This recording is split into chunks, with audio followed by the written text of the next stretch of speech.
দেখ, আমরা এই ভারত সীমান্ত সুড়ঙ্গ পথ দিয়ে ভারতে ঢুকে গিয়েছি। হাসনাত আব্দুল্লাহর মাথাটা একটু দেখে রাখিস। আর বর্ডার ক্রস করা কোনো ব্যাপার না, প্রশাসন আমাদের হাতে আছে, টাকাই সব মামা। এইমাত্র গ্রেপ্তার হলো ওসমান হাদির খুনি ফয়সাল করিম মাসুদ। আমাদেরকে যদি কেউ গুলি করে মেরে ফেলে তাকে যেন ধরে বিচার করে। ওসমান হাদি, তোমাকে আমরা বিদায় দিতে আসি নাই এখানে। তুমি আমাদের বুকের ভেতরে আছো এবং চিরদিন বাংলাদেশ যতদিন আছে তুমি সকল বাংলাদেশির বুকের মধ্যে থাকবে।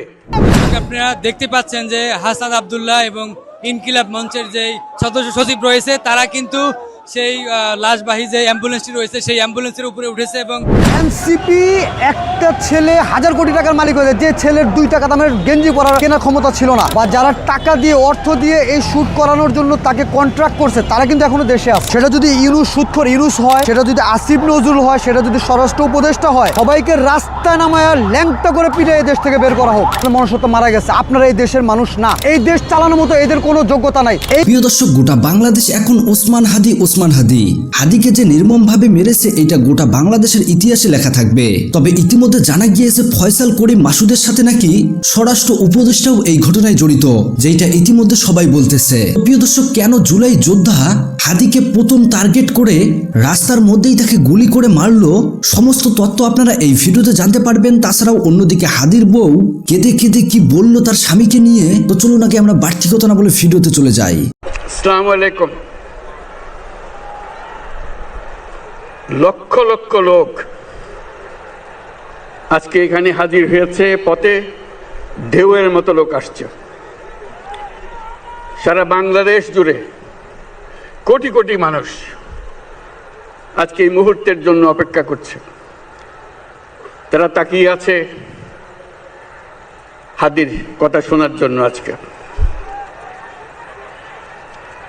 বিদেশে যারা আছে বাংলাদেশি, এই মুহূর্তে তারাও হাদির কথা জানতে চায়। প্রিয় ওসমান হাদি, তোমাকে আমরা বিদায় দিতে আসি নাই এখানে। তুমি আমাদের বুকের ভেতরে আছো এবং চিরদিন বাংলাদেশ যতদিন আছে তুমি সকল বাংলাদেশির বুকের মধ্যে থাকবে। এটা কেউ সরাতে পারবে না।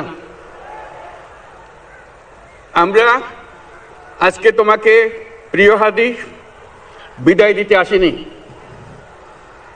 আমরা তোমার কাছে আমরা ওয়াদা করতে এসেছি। তুমি যা বলে গেছো সেটা যেন আমরা পূরণ করতে পারি, সেই ওয়াদা করার জন্য আমরা একত্র হয়েছি।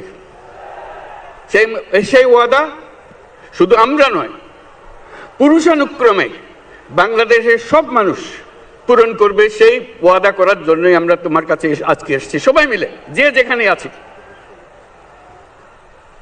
আমরা তোমার যে মানব প্রেম, তোমার যে ভঙ্গি, মানুষের সঙ্গে উঠা বসা, তোমার যে রাজনৈতিক দৃষ্টিভঙ্গি, সবাই প্রশংসা করছে।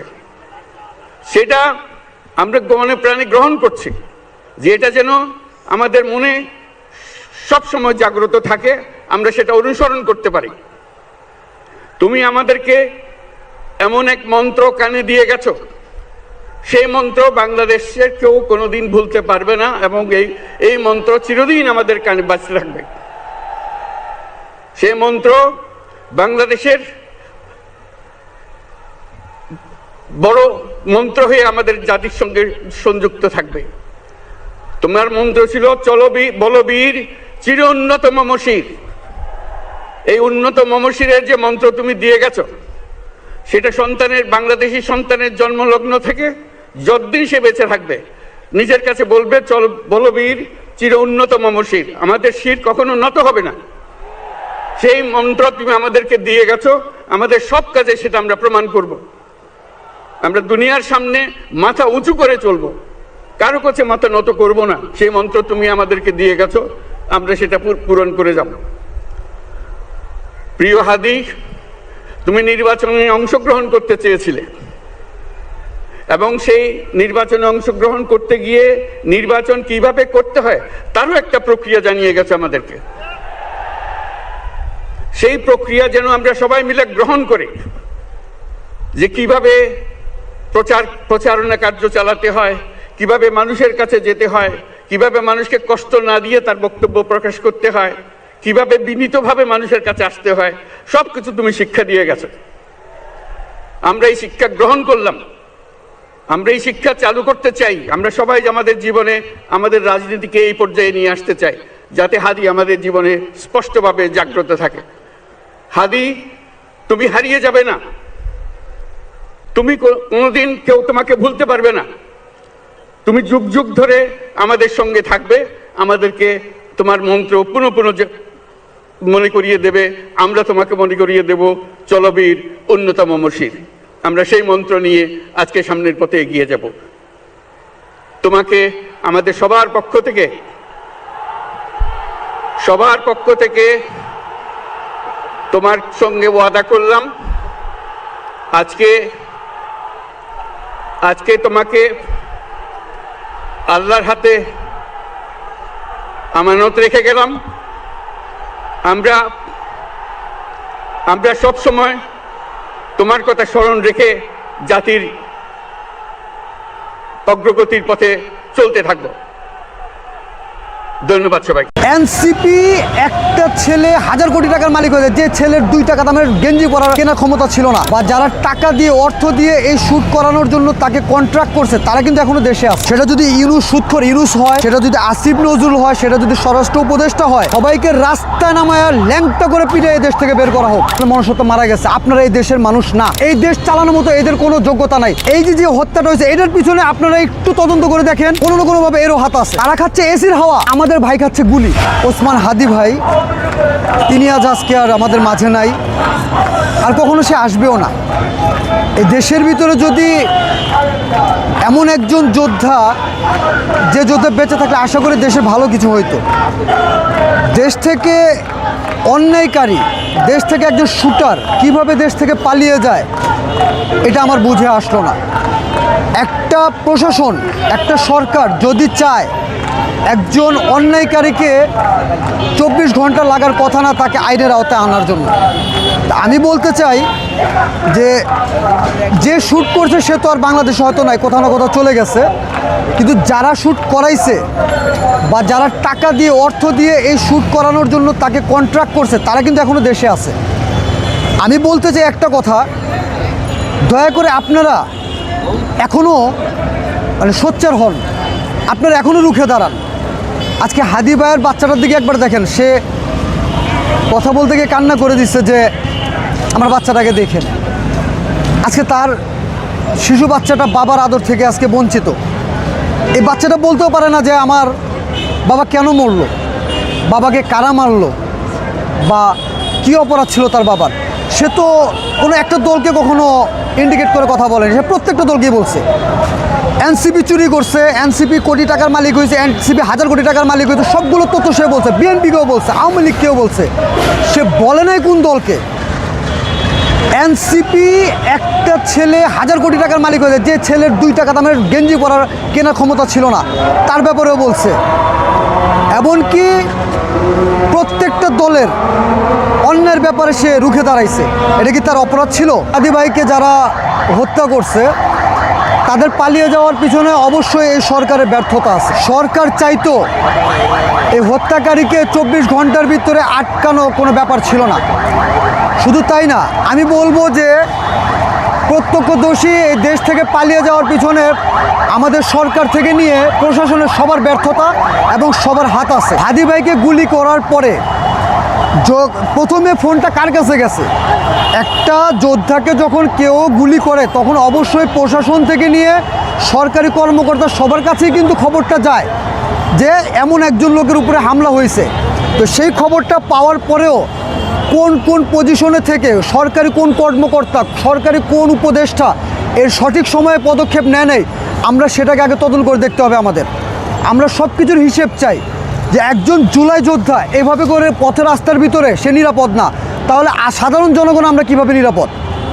আমরা জানতে চাই যে এই সরকার বসার পর থেকে নিয়ে সাধারণ জনগণের যেমন নিরাপত্তা ছিল না, এখন একজন ভালো মানুষ, একজন যোদ্ধারও নিরাপদ নাই।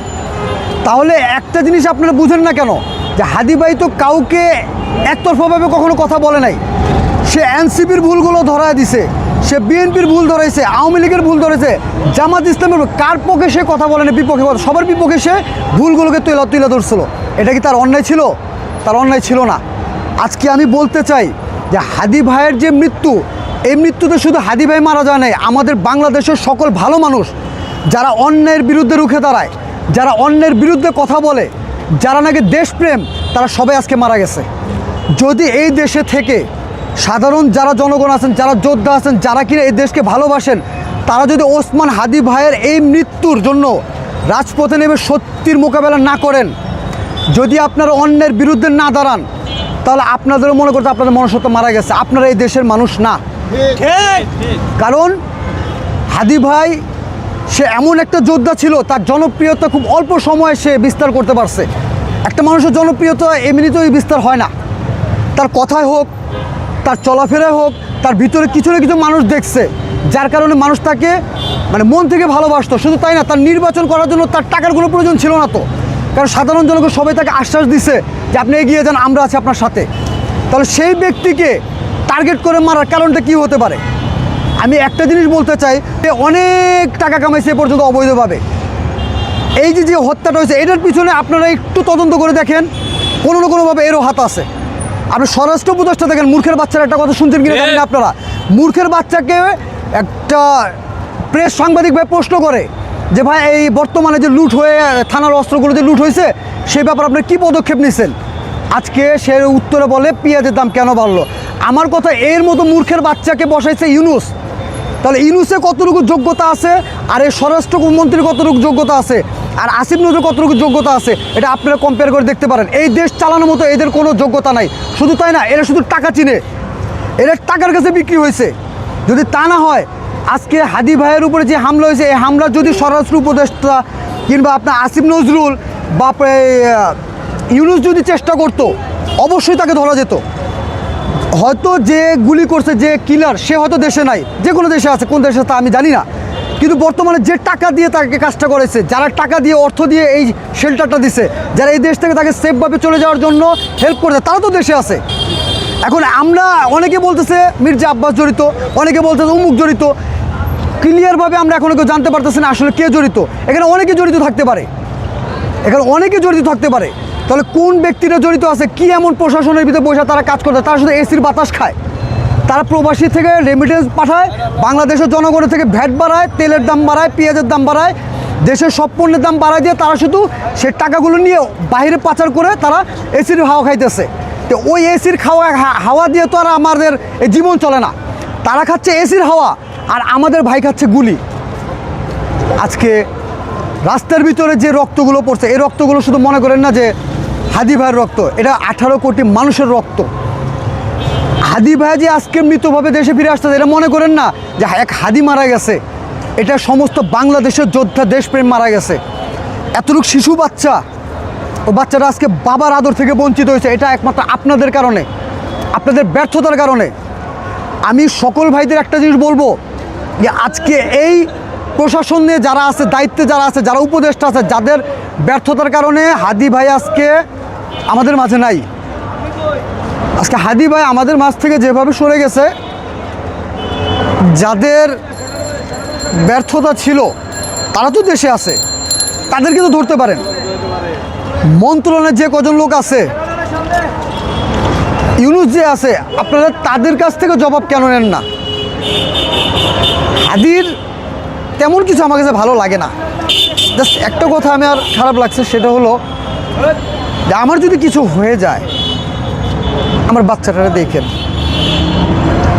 প্রত্যেকটা বাবারই সন্তান আছে, আমারও একটা মেয়ে আছে, একটা ছেলে আছে। আমিও আগে পড়ছে অনেক কথাবার্তা আমি বলছি, যেমন আমি এনসিপির অনেক কথা বলছি। এনসিপি 10 টাকা দামের গেঞ্জি কেনার ক্ষমতা ছিল, তারা 1000 কোটি টাকার মালিক। আওয়ামী লীগ অনেকের ব্যাপারে অনেক কথা বলতে, কালকে যদি আমাকেও রাস্তায় গুলি করে মেরে ফেলে, আমার বাচ্চা কাচ্চা হয়ে যাবে এতে। আজকে আমরা খুনির যেন বিচারটা যদি দেশের মানুষ দেশকে ভালোবাসেন, হাদি ভাইকে যদি ভালোবাসেন, তাহলে আমি বলবো যে এই কিলার কার থেকে অর্থ নিয়ে হাদি ভাইকে খুন করছে, এই কিলার কার সাহায্য নিয়ে জেল থেকে বাইরে আসছে, কে তাকে জামিন দিল, কে তাকে টাকা দিল, কে তাকে দেশ ছাড়ার জন্য এত ক্লিয়ারেন্স দিল। দয়া করে আপনারা এই জিনিসটাকে জাস্টিফাই করেন। সেটা যদি ইউনুস সুৎখর ইউনুস হয়, সেটা যদি আসিফ নজরুল হয়, সেটা যদি স্বরাষ্ট্র উপদেষ্টা হয়, সবাইকে রাস্তায় নামায়া ল্যাংটা করে পিটিয়ে দেশ থেকে বের করা হোক। আমরা হাদির বিচার চাই, আমরা হাদির পরিবারের সাথে হয়ে যাওয়া অন্যায়ের বিচার কামনা করি। ততক্ষণ পর্যন্ত রাস্তা থাকবো যতক্ষণ পর্যন্ত না এই দেশের ভিতরে যারা এই হাদিকে মারার পরে মানে হাদিকে মেরে দিয়ে তারা নিজে কিছু সুবিধা ভোগ করতে চাচ্ছে, তাদের সবাইকে আমি একটা জিনিস কিন্তু মেসেজ দিতে চাই, সেটা হোক বিএনপি, হোক আওয়ামী লীগ, হোক জামাত, কিংবা হোক এনসিপি, কিংবা হোক বাংলাদেশ ঢাকার যদি কিনা সাদিক কাইয়ুম, যেই হোক, যে রাজনীতি হোক, যে ক্যান্ডিডেটই হোক, কোনো ক্যান্ডিডেট যদি কিনা ইচ্ছাকৃতভাবে এই সাদিকের উপরে হামলা করে থাকেন, আল্লাহ তো ক্ষমা করবেই না, এই দেশের জনগণ আপনাদের কাউকে ছাড়বে না ইনশাল্লাহ। প্রিয় দর্শক, এতক্ষণ থেকে পুরো ভিডিওটি প্রথম থেকে শেষ পর্যন্ত দেখার জন্য আপনাদেরকে অসংখ্য ধন্যবাদ। পুরো ভিডিওতে দেখতেই পেলেন হাদিকে অবশেষে না ফেরার দেশে পাঠিয়ে দেওয়া হয়েছে, তার জানাজাও কমপ্লিট হয়েছে। তবে গোটা বাংলাদেশ উত্তাল যে হাদির খুনি যারা রয়েছে, যে হাদিকে যারা এইরকম করেছে, তাদের সবাইকে আইনের আওতায় নিয়ে এসে ফাঁসির কাঠগড়ায় দাঁড় করানো হোক। এমনকি অনেকেই বলতেছে এই ঘটনার সাথে নাকি স্বরাষ্ট্র উপদেষ্টা জড়িত, কিন্তু এইটার আসল সত্যতা কেউ জানে না। 3 বছরের শিশুকে রেখে, এমনকি তার স্ত্রীকে রেখে চলে গেল হাদি না ফেরার দেশে। এর থেকে দুঃখজনক বিষয় আর কি হতে পারে? মানে দেশের জন্য জীবন দিল। প্রিয় দর্শক, পুরো ভিডিও দেখার পর আপনাদের মতামত কমেন্ট বক্সে জানাবেন। আল্লাহ হাফেজ।